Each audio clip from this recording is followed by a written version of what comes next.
Bernard Tobin here at the Southwest Ag Conference down in Ridgetown, Ontario, joined today by Clarence Swanton. Hey Clarence, thanks for coming by.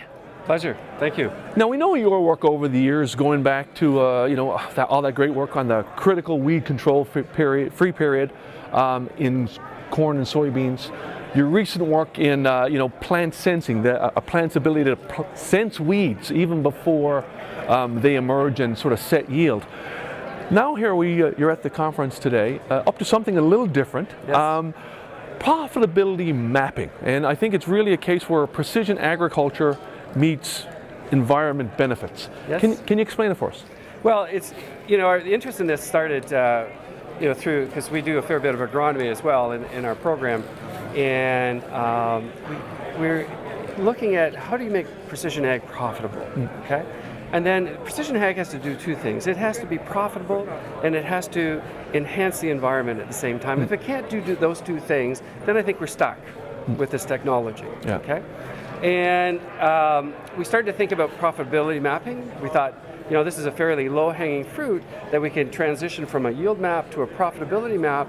And now suddenly with a profitability map, this begins to resonate because we're talking about dollars here, where a farmer can actually see the economic impact of the various decisions and the economic impact of variability in the field. Yeah. So that gives us a platform to begin to think about how do we use that information. Yeah. So this is not information overload, okay, which precision ag can do.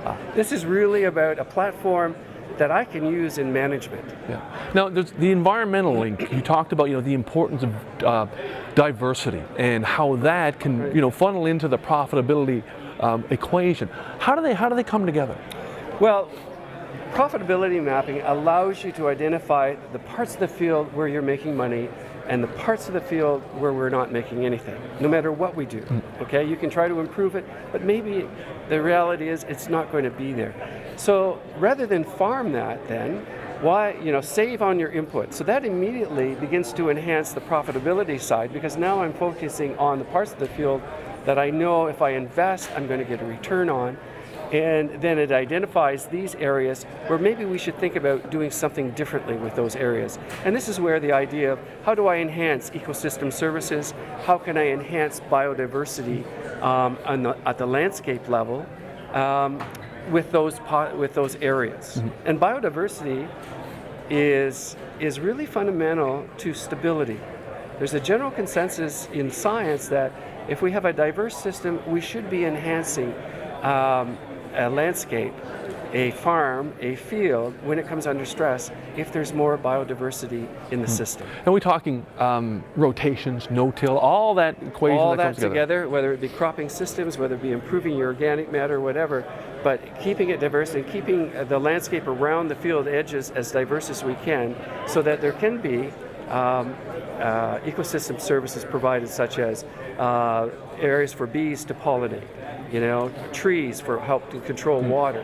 All these things are very, very important for us, especially when these systems come under stress. You also mentioned that there's other stakeholders here at work.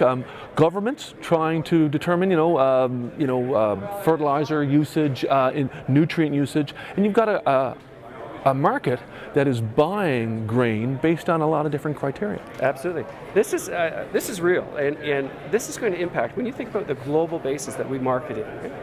How do you identify a Canadian brand? What makes us unique that people will come and want to buy our brand as opposed to other competitors? Because chances are they're going to do it cheaper and and have their own way of doing things. If we can protect our brand by showing that we have these environmental programs where we're actually enhancing the biodiversity in the landscape, we're talking about ecosystem services, then that's the beginning of a dialogue about how our products perhaps are better products because we look after the environment in a more focused way. Mm-hmm. Final question for you is and that's always the big question: who pays and how do we make it happen? A lot of farmers in the room today in your presentation were asking, hey, what's the next step? Do governments get involved? Hey, is there a role for crop insurance? How does this move forward? Right. Well, the first thing is, if farmers identify this as a useful tool, and the second step is it has to link to your value system. Okay? Because we can talk profitability, that's going to link to your value system pretty quickly. Then the question is, how does the value of ecosystem services? do you cherish that? So some farmers will move on their own to do that.